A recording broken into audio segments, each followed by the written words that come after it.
नयाँ जीवनको मार्गमा नहिँड्ने मान्छे स्वर्गमा प्रवेशद्वार पाउँदैन, त्यो हुँदैन।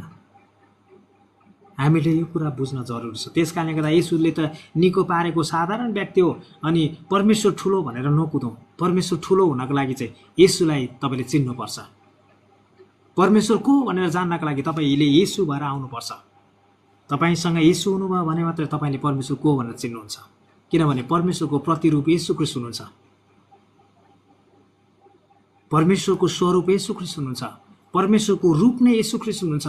परमेश्वरको प्रतिबिम्ब नै येशू ख्रीष्ट हुनुहुन्छ, जोद्वारा सारा संसार र सृष्टि भएर बनिएका छन्। हिब्रू 1 अध्यायको 1 देखि 3 पद र 8 र 10 मा पढ्नु भने यो कुरा पाउनुहुन्छ। त्यसै कारणले गर्दा म तपाईँलाई यही कुराको उत्साह दिन चाहन्छु।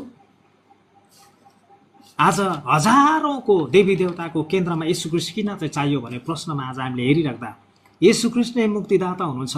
येशू ख्रीष्ट नै उद्धार